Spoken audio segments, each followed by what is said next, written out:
The Newsday continues here on One News Now. I'm Diego Castro. The Philippines is now the biggest rice importer in the world, surpassing China.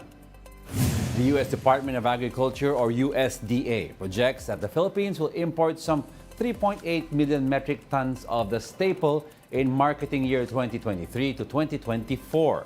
Meanwhile, China's rice import in the same period is pegged at 3.5 million metric tons. The Federation of Free Farmers agree with this projection, saying that this is due to domestic supply of falling short of demand. According to President Bongbong Marcos, they are looking for ways to solve the issue. The pandemic showed us that this was not a wise choice to have made. And so we have continued to develop our agricultural sector. And the aspiration, once again, is that we are able to provide sufficient supply of food at prices that people can afford.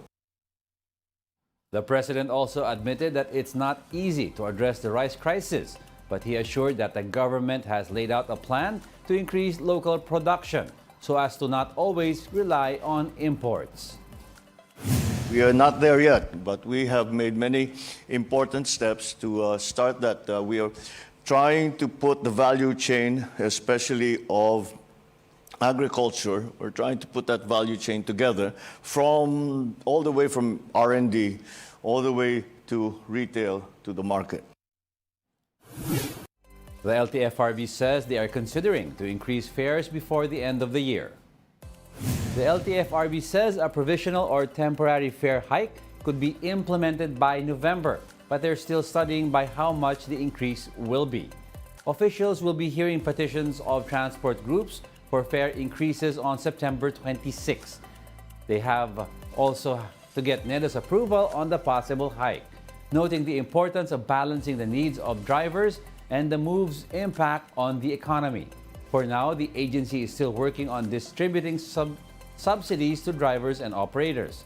Since January, the prices of diesel have gone up to 10 pesos per liter and 15 pesos a liter for gasoline prices. We know the necessity of a fare increase. However, binabalanse rin ho namin sa pangangailangan ng buong bansa. Dahil pag tinaasan ho namin yung presyo ng pamasahe po, malaki pong epekto nito sa ekonomiya at magtataasan ho halos lahat ng presyo. Some good news for workers in Central Visayas. The 33 peso increase on daily minimum wages in the region has been approved. Starting October, the minimum wage for workers in the non-agriculture sector will range from 420 pesos to 468 pesos. Meanwhile, those working in the agriculture sector or non-agri businesses with less than 10 employees will receive 415 pesos to 458 pesos a day.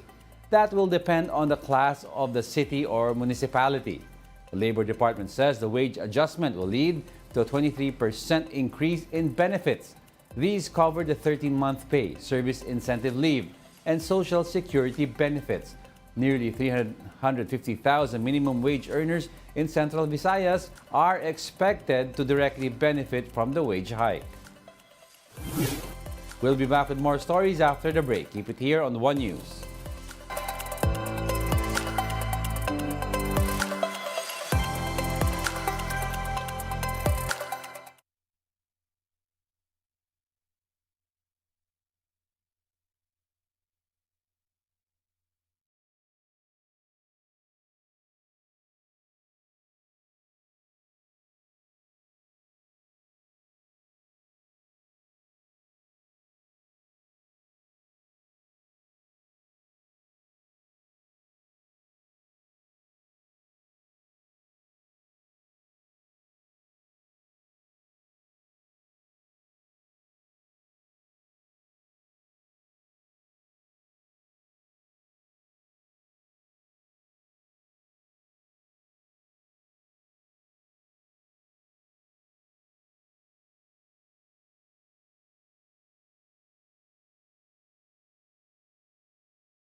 You're still watching One News Now. I'm Diego Castro.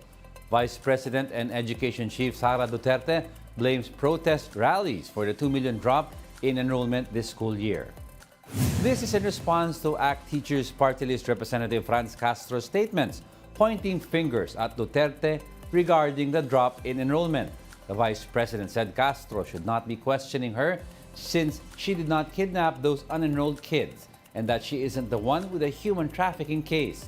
She is alluding to the cases filed against Castro and other individuals in 2018 when they transported 14 minors during a national solidarity mission in Davao. Duterte also reiterated her accusations of Castro's ties with the New People's Army. Meanwhile, Congresswoman Franz Castro says DepEd Chief Sara Duterte should just focus on education instead of hurling accusations against her critics. Speaking on the big story, Castro denied that she is a member of the New People's Army. She also maintained that she is just doing her job by questioning confidential and intelligence funds, and pointed out that she is also looking at the CIF of other agencies without a security mandate. For Castro, Duterte should just focus on issues in education instead of trying to prove her alleged ties with the NPA. Dapat atupagin na lang niya yung problema natin sa education. Kasi malala talaga yung problema natin sa education, like yung mga enrollment, yung enrollment talaga natin. Hanapin niya yun. Bakit meron tayong more or less 3 million na mga bata na hindi pa rin nag-enroll hanggang sa ngayon? Dapat yun ang tignan niya at hindi yung connection namin sa NPA. It's not just the DepEd though. The Department of Information and Communications Technology is also joining the rising number of agencies now seeking confidential funds. The DICT is currently proposing some 300 million pesos in confidential funds for next year. This as the agency admits that there are still tech scams despite the nationwide SIM registration. With that, the DICT Secretary Ivan Uy says confidential funds are essential for them to go after scammers through intelligence and investigations. Ang part of the mandate of the ICT is to go after these scammers. At wala po kaming nakatali pong kamay namin if we do not have this kind of capability. The ICT is also considering putting a limit to the number of SIM cards that a person can register to prevent the use of registered SIM cards in fraudulent transactions. So far, authorities have seized thousands of registered SIM cards that are being used for illegal activities. A recent operation in Pasay found around 1 billion pesos in the e-wallets linked to these SIM card syndicates.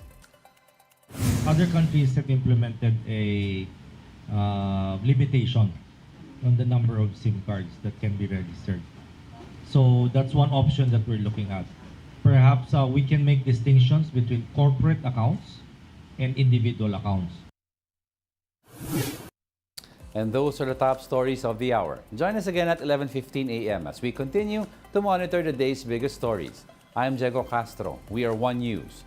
All sides, all the time.